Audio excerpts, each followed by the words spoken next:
So for the 18th month in a row, the Reserve Bank kept their interest rates on hold yesterday. Yeah, and while that might come as no surprise, it's a different story for Commonwealth and Westpac, who have just cut some of their mortgage rates. So is now the time to buy or refinance? For more, we're joined by property economist Dr. Andrew Wilson. Good morning to you, Andrew. Hi, Georgie. First up, what is the current state of our housing market? Well, what a difference a year makes. Yes. A year ago, we're in the middle of an extraordinary boom in Melbourne and Sydney particularly, and we've certainly gone backwards this year.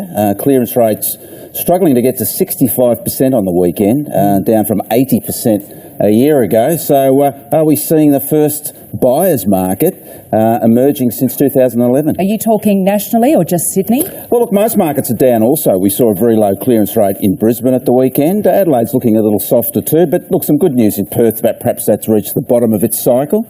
But no doubt that it's a completely different environment now, and maybe buyers are getting the whip hand in the process. Perth, hasn't it? Well, it has, and I think prices got to the point where it was almost irresistible in terms of, those bargain propositions, and Perth's starting to at least flatten. Okay, so if the market is flattening, that means the buyers are out there. It's getting harder and harder to get loans, though. Well, I think it's the reverse in a sense, Carl, because a buyer's market means that, particularly those clearance rates down around 20%, means potentially there's 20% fewer sales in the market now, and that means 20% fewer mortgages. And I think the banks realise that, and they want to get out and get the business. Well, look, that's the point, that, they realise that with a weakening market in terms of sales volumes, there's going to be fewer mortgages, and they have to get out and, do the business. We mentioned the Commonwealth and Westpac. Are the other big banks likely to move as well? Oh, absolutely. Competitive business, and not just banks, also it's non-bank lenders and international financiers as well that are in that market. Seem to flip around so quickly, though. I mean, I don't know. Just a couple of months ago, we were saying, hang on, the banks are looking like they're going to increase or move towards increasing interest rates, and certainly interest only.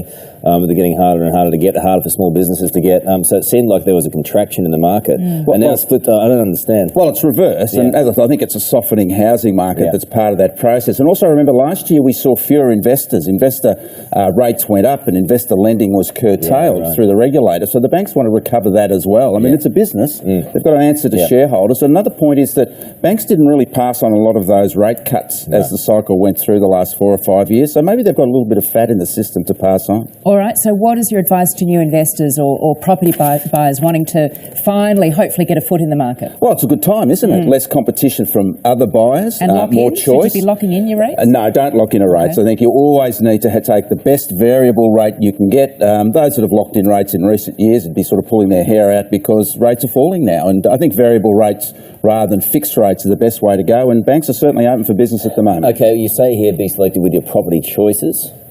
Well, look, you've got more choice, and that's the point, that and sellers obviously are a little bit more concerned compared to where they were a year ago. So, look, it's a much better environment for buyers. But, look, most buyers are sellers and sellers are buyers, so it swings and roundabouts. Really quickly, Express, if you're already locked in or if you've already got a deal, can you get out? Well, you can get out now, and we've got a lot more mobility in terms of our lending model in banks. And, look, I always believe get the best variable rate you can, and they're very, very competitive at the moment, banks. And we forget this, but negotiate, ask for a better deal. Yes. It's just like you a car. You don't ask, you don't get. Thanks, Doctor. And for more tips and tricks on how you can save money, head to 9Saver.